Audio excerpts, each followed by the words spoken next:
I'm LaShonda Milner. And I'm Christina Howell. This is Fcso 34 News, the Week in Review. In this week's Spotlight, we had a very busy week. President Donald J. Trump visited Winston-Salem on Tuesday. He flew into Smith Reynolds Airport and addressed the crowd of thousands gathered there. The president flew in on a smaller version of Air Force One. The Boeing 747, commonly associated with that designation, was too large for the Smith Reynolds runway. Although any airplane that the president is on is automatically designated as Air Force One, this plane was appropriately marked as such. We collaborated with the Secret Service and the Winston-Salem Police Department in providing security for this event. We've provided similar security details for multiple sitting presidents and presidential candidates over the years. In law enforcement news, we simultaneously executed 4 search warrants as part of an ongoing narcotics investigation. 4 subjects were arrested, 3 firearms were seized, and a total of 8 felony charges, 3 misdemeanor charges, and numerous orders for arrest resulted. The felony charges included possession of both Schedule 1 and Schedule 2 controlled substances, as well as firearm by felon. Our first class of detention officers successfully completed their Emergency Medical Responder certifications. The 60-hour course was taught by Forsyth County Emergency Services.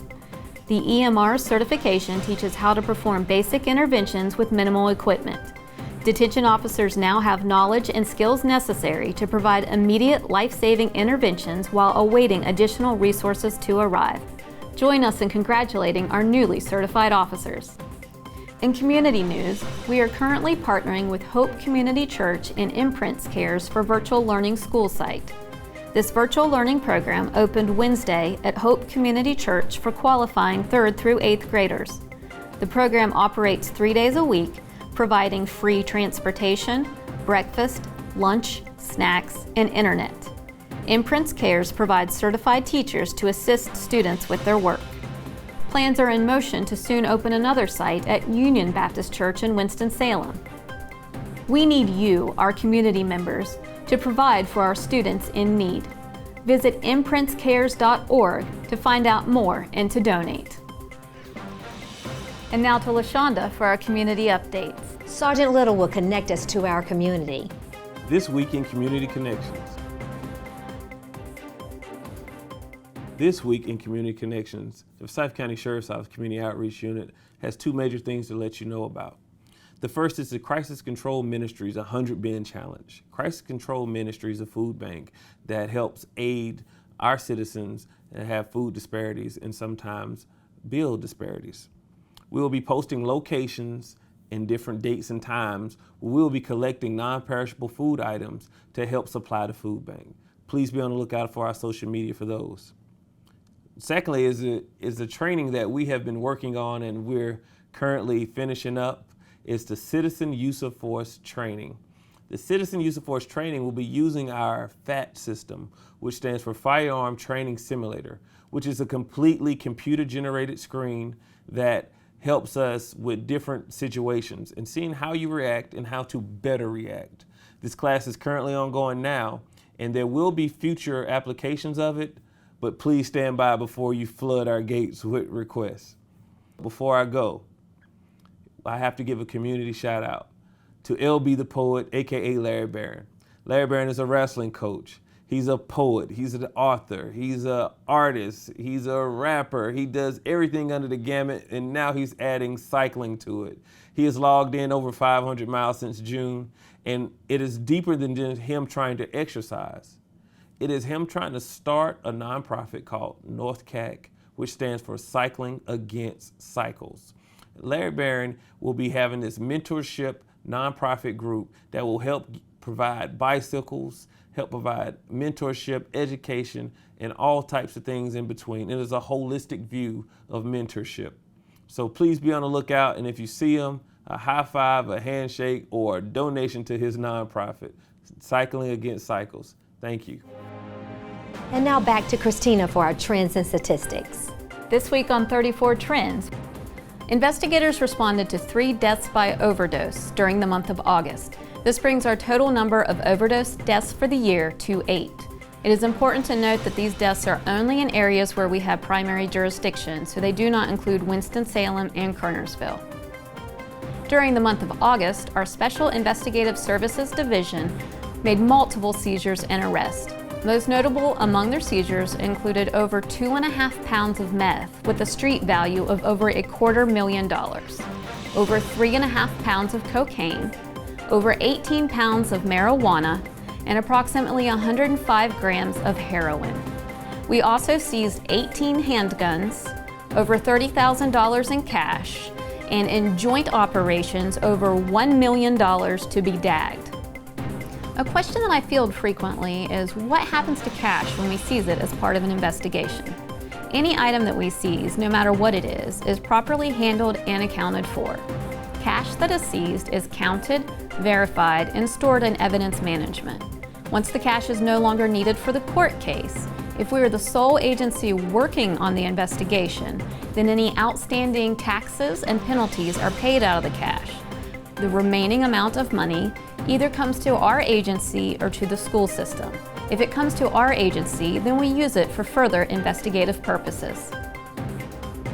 If it is a case where multiple agencies are involved, each agency can receive a portion of the cash.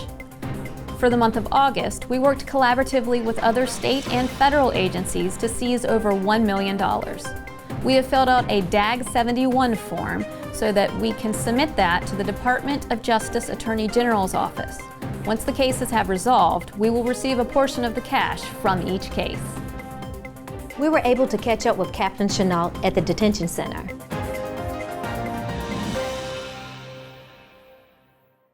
Captain Chenault, thank you so much for your valuable time today. We're just going to take a few minutes of your time to find out a little more what you do here and a little bit more background about you. So let's start out. Tell me exactly what you do here in this position. Okay, I'm the security commander for 2 security teams here.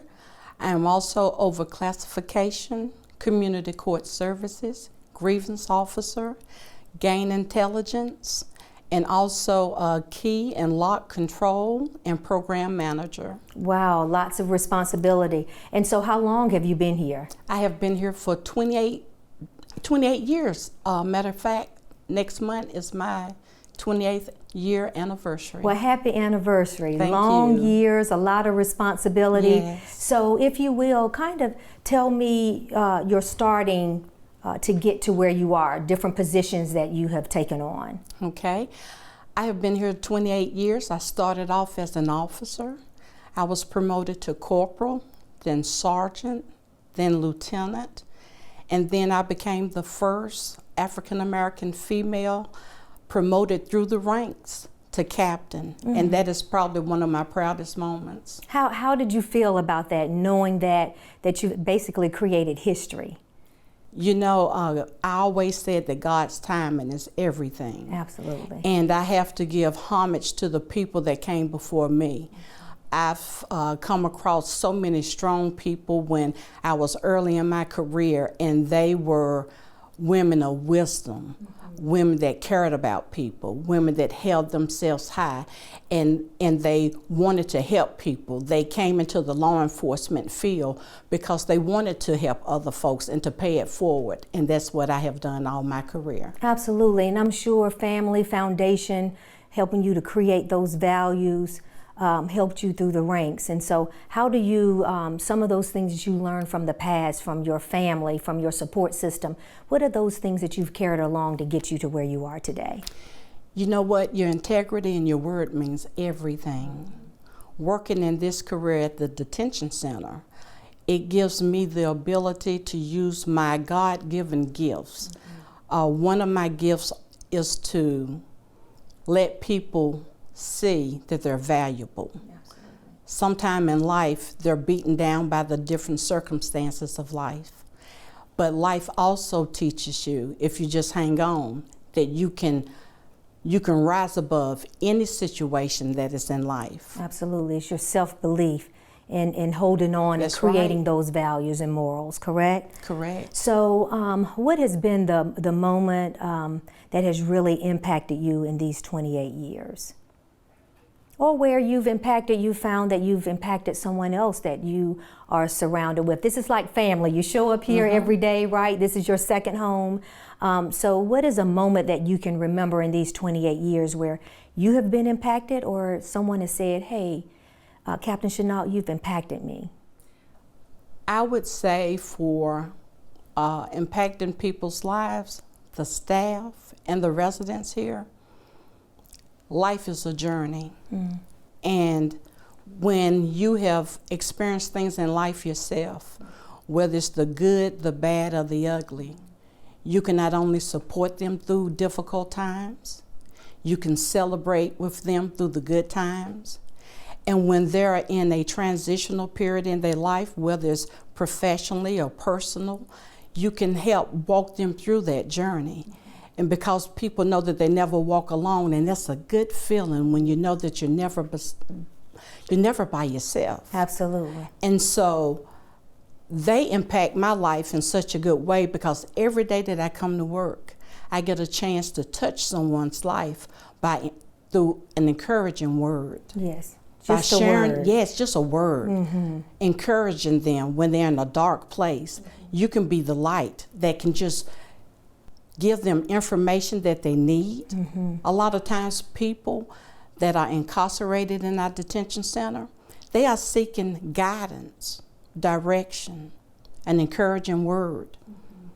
They don't know certain things about the criminal justice system. And when you take that time out to explain something like that to people, they appreciate it. Their family members appreciate it. Absolutely. And it's just the point of understanding. When one understands, it builds a level of confidence, right? It does. Yeah, and that's so good. You know, you're not looking, what I'm feeling from you is that you're not looking at this job as a paycheck, but you're bringing your heart into it. You understand that everyone in here has to experience life, some Yes. good, some bad, some ugly, as That's you said, right? So that's great to have a person to sometimes just come in and share a smile. Sometimes it's not just a word. Yes. It can be just a smile, right? Absolutely. And so that brings us into our last question is, how do you prepare yourself mentally and emotionally, understanding that when you do step through these doors each day that people have experienced different types or different parts of their lives that are not good? How do you prepare for that mentally and emotionally each day? You know, I start my day off with prayer to center myself. Center, absolutely. Yeah. And so when I walk through these doors, I know that I'm walking into a place that is very difficult for people. The residents that are here, something has brought them through our doors. And so when they come into our facility, they're at a place in their life where they need guidance, they need motivation, but most of all, they need to know that they're protected while they're here. And so when new arrestees come in, first thing we do, we make sure that they're medically assessed. We need to know their special needs so we can actually meet those needs. That's the first thing that's very important. But after finding out a person's special needs, then we need to find out where they need to be housed. So there's different areas of housing based on the Absolutely. mental needs and That's right. Okay. Physical needs. Absolutely. And so they are assessed That's right. as they come in. Absolutely. And all those things. So when I come in, I am prayed up. Yes. I am asking the Lord to help me, help others. I am providing safety and security, not only for staff members, but also for the residents here. I am supporting them in all kinds of ways. Yes, I'm sure. And so I have to mentally prepare for coming in a negative place, but changing the place into a positive place, because it's all about your attitude and it's all about your purpose. And my passion have always been about people. And your passion will lead you to your purpose. And my purpose in life is to help others. Absolutely. Well, I see that from the words that you shared. I see that from the heart that's beating there. And we just wanted to stop by and say, we see you shining. You are definitely making a difference. And we just want to say, keep doing what you're doing. And thank you for your time today. Thank you. I appreciate you. Mm-hmm. Now, these are things that you do need to know. There have been a number of residential property scams in Clemens and other areas of our county. Here's a few tips for you. Tip 1. We ask that you be very cautious of the online list for these properties, especially Craigslist. You may want to use an actual rental property management company. Tip 2.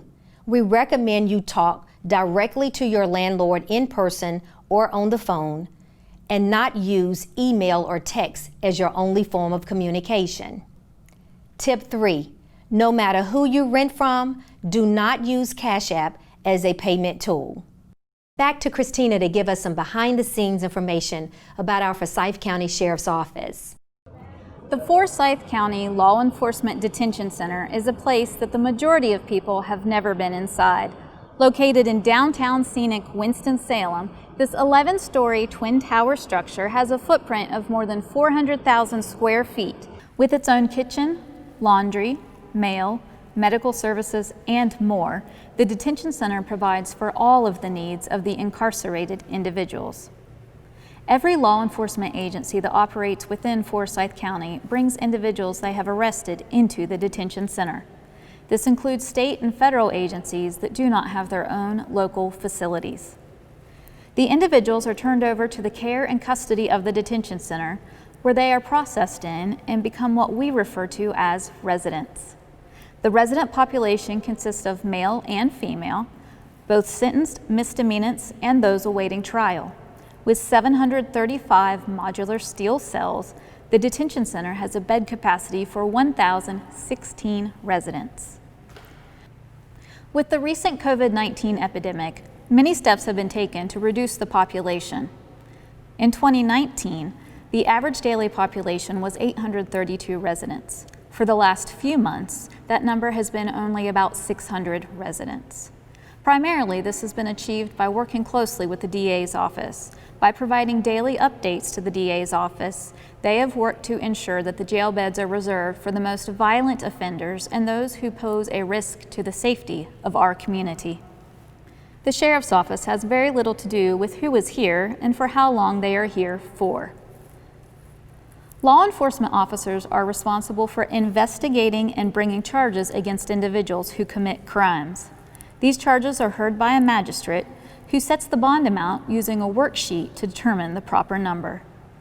Individuals who cannot post bond are then processed into the detention center, where they await their first appearance before a judge. The process of being booked into the detention center consists of multiple steps. Fingerprints and photographs, yes, but also being searched for contraband and logging clothing and personal items into property to be stored. Residents are given the opportunity to shower before being given a jumpsuit and other personal items.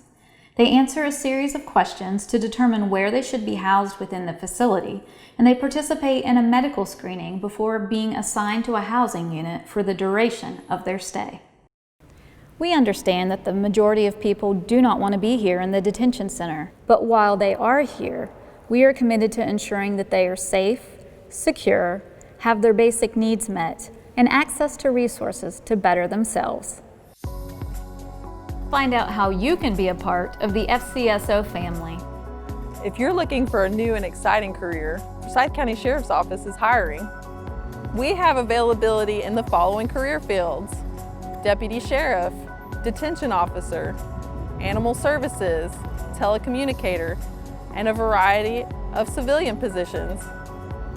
For more information, visit our website at gofcsonc.org. This is a day of remembrance. We must remember 9/11. This is the 19th anniversary of a tragic day where many lives were taken. Let's take a moment to remember the victims and their families. Remember, we are a country of resilience in spite of tragedy. Stay strong and be safe. We will never forget.